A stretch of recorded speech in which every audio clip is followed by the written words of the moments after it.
শুভ সকাল, welcome back to our channel. আর একটা নতুন দিন, তার সাথে আরও একটা নতুন ব্লগ তোমাদের সাথে শেয়ার করছি। তো সকালবেলা উঠি, এই যে এদিকে ব্রাশটা করে নিচ্ছি। আর সঞ্জু এখনও ওঠেনি, আজকে আমি উঠেছি। কারণ কি বলতো, আজকে সকালবেলাতে কারেন্ট চলে গেছিলো, তখন 6টা বাজে, তখন কারেন্টটা চলে গেছে। এবার সেই থেকে আমি জেগে আছি। তারপর কারেন্ট এলো, তখন হচ্ছে 7:50 মতন বাজে। তো আমি দেখছি আর ঘুমিয়ে কী করবো, উঠেই পড়ি। এখন বাজে 8টা, উঠে পড়েছিলাম যার জন্য তাড়াতাড়ি। যে দেখছি যদি এখন ঘুমাই তাহলে আবার সে উঠতে উঠতে জানো তো 9:30 8:30 বেজে যাবে। তো আমি দেখলাম যে চলো ঠিক আছে, প্রত্যেক দিন তো বর রান্না করে, আজকে না হয় আমি করছি। আর আজকে ডিমের ঝোল হবে, তেমন কিছু তামঝাম নেই রান্নার। তো কালকেই ও বলছিল, কালকে তো ও বলছিল যে আলু সেদ্ধ আর ভাত খাবে, কবে থেকে আমাকে বলছে। তো আমার টাইম হচ্ছে না করে দেওয়ার। মানে কি বলো তো, আমি মনে মনে করি শুধু আলু সেদ্ধ নিয়ে যাবে, কিন্তু ও বলে যে না, ঘি দিয়ে খাবো। কিন্তু যেহেতু খাবে যখন ঠান্ডা হয়ে যাবে, তখন তো ভালো লাগবে না ঘি দিয়ে। তাই আমি ভাবলাম যে চলো ঠিক আছে, তাহলে ডিমের ঝোলই করে দিই। যার জন্য আর কি কালকে রাতেই সব কেটে কুটে রেখে দিয়েছিলাম। সবজি বলতে আলুটা কেটে রেখে দিয়েছিলাম। সকালবেলা না হলে না খুব তাড়াহুড়ো লাগে জানো তো। আজকে তো জানি না যে তাড়াতাড়ি উঠবো, তাহলে কিন্তু আজকে সকালে উঠেই কাটতাম। এমনিতে তো ঘুম ভাঙে না, ওই যে কারেন্ট বললাম না চলে গেছিলো, যার জন্য আর কি ঘুমটা ভেঙে গেছিলো। আর এই যে মশলাও সব জোগাড় করে রেখে দিয়েছিলাম। রসুন ছাড়তে অনেকটা টাইম লেগে যায় আমার।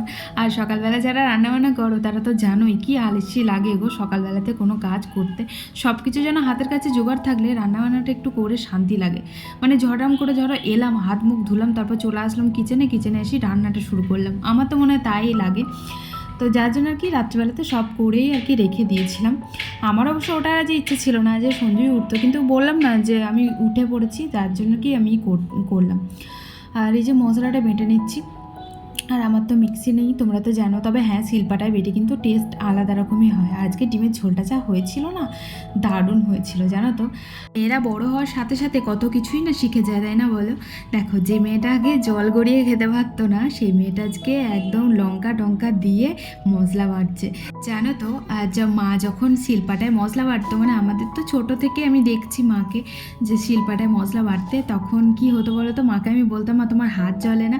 কিন্তু তখন তো বুঝতাম না যে মানুষ আর কি সংসারের চাপে বা বড় হওয়ার সাথে সাথে সমস্ত সব কিছুই তার অভ্যাসে পরিণত হয়। যেমন দেখো, আমি প্রথম যখন এখানে এসেছিলাম তখন তো মানে শিলপাটা ছিল না, তখন ওই হামালদিস্তাতে বাটতাম। তারপর কি বলতো, আমরা তো বাঙালি, হামালদিস্তায় বেটে খেয়ে পোষায় বলো তো।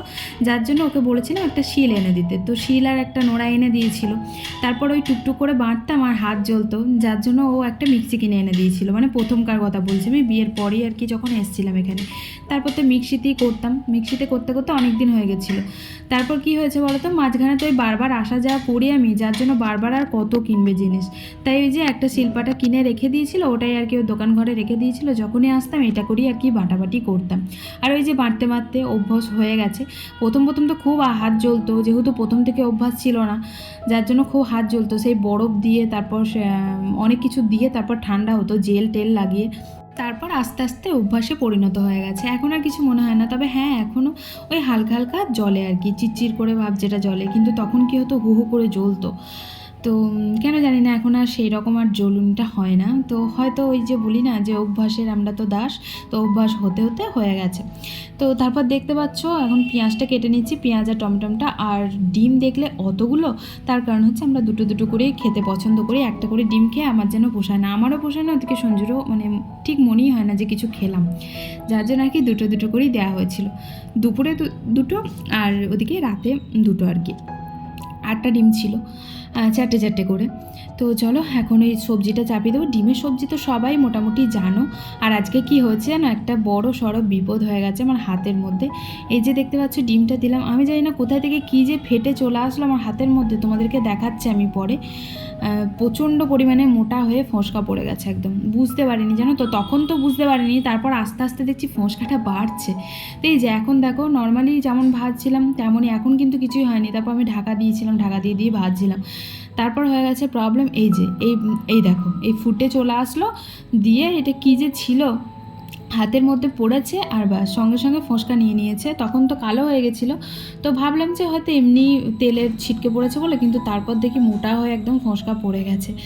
তারপর দেখো কড়াইয়ের মধ্যে জিরে ফোড়ন দিলাম। এখন আর তেমনভাবে কিছু আমি ফোড়ন দিই না, এলাচগুলো মুখের মধ্যে পড়লে না বিরক্ত লাগে জানো তো। এলাচের সেন্টটা ভালো লাগে, কিন্তু খাওয়ার সময় তো মুখে পড়লে না এত বাজে লাগে আমার, যার জন্য এলাচ আর দিইনি। ওই দিয়েছিলাম তেজপাতা আর গোটা জিরে, যেটা আমি সবসময়তেই ফোড়ন দিই, তবে মাঝখানে আমি খুব এলাচ দিতে ধরেছিলাম। এলাচ মানে হয় না ওই যে গোটা গরম মশলা আর কি, কিন্তু এখন আর দিই না সেটা ফোড়নে। সঞ্জু করলে আবার দেয়, তো আমি আর দিই না, আমি নর্মালি করি যেমনটা আগে করতাম। তারপর দেখো মশলাটা দিয়ে দিলাম, আদা জিরে, তারপর ওদিকে ধনে গুঁড়ো, তারপর যা যা হয় আর কি, লঙ্কা, সব কিছু দিয়ে মশলাটা একটুখানি কষিয়ে নিলাম। আর আজকে সত্যিই রান্নাটা কিন্তু দারুণ হয়েছিল। ওই যে তাড়াহুড়ো করে রান্না করলে না অনেক সময় দেখবে ভালো হয় না, তবে অনেকটা টাইম নিয়ে করেছিলাম। তারপর হ্যাঁ, অনেকটা টাইম নিয়ে করলেও কিন্তু এক এক সময় তো রান্না ভালো হয় না, জানো তো, আমার ক্ষেত্রে এটা হয়। তারপর দেখো মশলাটা কষিয়ে এদিকে দিয়ে দিলাম। আমি এক সময় কী করি বলো তো, অনেক তামঝাম করে রান্না করি, কিন্তু তখন দেখি রান্না ভালো হয় না। কিন্তু আজকে দেখলাম যে বেশ ভালোই হয়েছে। আর এদিকে রুটিটা করছিলাম, ওইদিকে আমার ডিমের ঝোলটা হয়ে গেছিলো, গরম মশলা দিয়ে ঢাকা দিয়ে রেখে দিয়েছিলাম। এখন আর গরম মশলা দিয়ে ফোটাই না। আগে সঞ্জু খেতে চাইছে না, যার জন্য ফোটাতাম, কিন্তু এখন দেখি ও খেয়ে নেয়, যার জন্য আর কি ফোটাই না। তারপরে দিকে চলে এসেছি রুটিটা করতে। ওকে বললাম যে ঘরটা আর কি মোছা লাগিয়ে দিতে, আমি ঝাড়ু লাগিয়ে দিয়েছি, তো ও বললো যে মুছে দেবো, তুমি রান্নাটা তাহলে করে নাও। আর এই যে চা খাওয়ার, আজকে ঘরে বসে চা খাওয়ার টাইমটা পাইনি, তাড়াতাড়ি উঠেছি। তারপরে ওই যে ও লেট করেছে, তো এবার আমি কি একা একা চা খেয়ে নেবো বলো তো, যার জন্য আর কি আমি উঠিনি। আর আমি কি বলো তো, আমি উঠলেই না ও লেট করে। যেদিনকে আমি দেখেছি তাড়াতাড়ি উঠে পড়ি, সেদিনকে দেখি ও লেট করে ফেলে। তো যার জন্য আর কি চাটা হতেও লেট হয়েছে আর খেতেও লেট হয়েছে। আর এই যে হ্যাঁ, দেখতে পাচ্ছ এখন ওই রুটি সেঁকতে গিয়ে আমার যে কতবার হাত পড়ে, কি আর বলবো। কি বলো তো, আমি তো ওই জালিগুলো নেই, ওই জালিগুলো একটা কিনতে হবে। জালির মধ্যে দিলে কি বলো তো, ওই রুটির ভাবটা আসার টেনশন থাকে না। আর এই যে আমি গ্যাসের মধ্যে দিই, তো দিয়ে উল্টাতে যাই, আর গ্যাসের ওই চুলাগুলোতে লেগে না রুটিটা ফুটো হয়ে যায়, আর সেই ভাবটা এসে আমার হাতে পড়ে যায়। আর এমন জায়গায় ফুটো হয়, যখন আমি হাতটা যেখানে আর কি দিই সেই জায়গাতেই ফুটো হয়, আর ভাবটা বেরিয়ে আমার হাতের মধ্যে লেগে যায়। Good morning. তো সকাল থেকে তোমাদের সাথে কথাই বলা হয়নি। তো এখন বাজে সকাল 11টা, এইমাত্র দোকানে আসলাম, এসে পুজো টুজো দিলাম।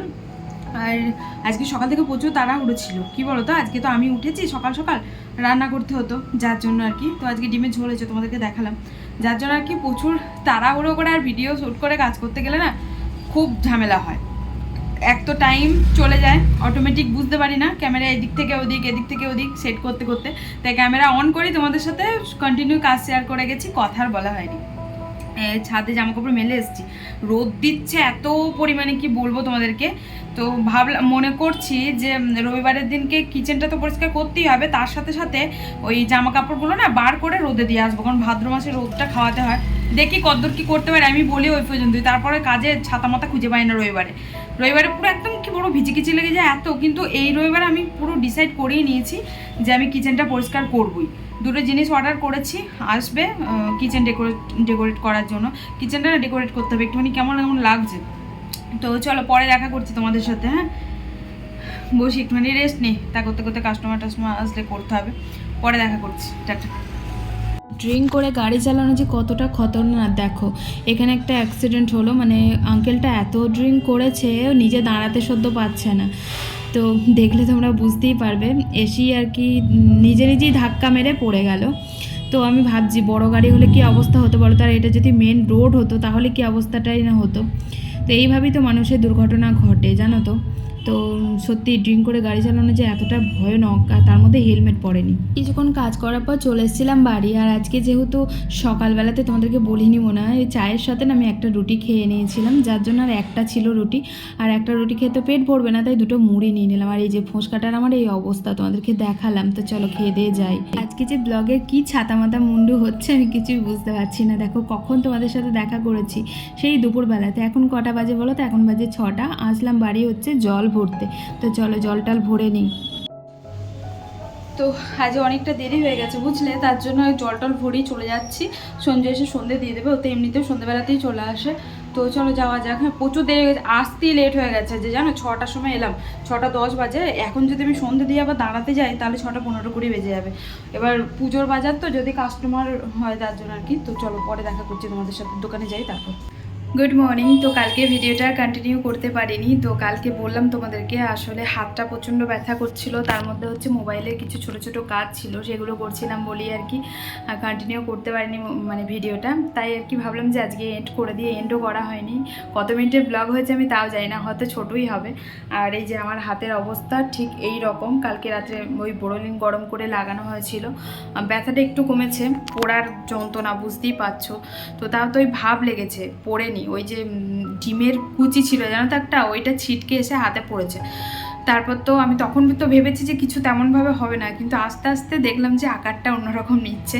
তো কালকে রাতে প্রচণ্ড জ্বালা করছিল, তারপর বোরোলিনটা লাগানোর পর কিছুক্ষণ জ্বালা করেছে, তারপর কখন ঘুমিয়ে গেছি, যার জন্য করিনি ভিডিও, ইচ্ছা করছিল না। তো চলো আজকে ভিডিওটা এখানে এন্ড করবো। আজকে থেকে আবার নতুন ব্লগ শুরু করছি। তো ভালো থেকো সবাই, সুস্থ থেকো। আর কি যে ব্লগ করছি আমি, কি আর বলবো তোমাদেরকে। চলো টাটা।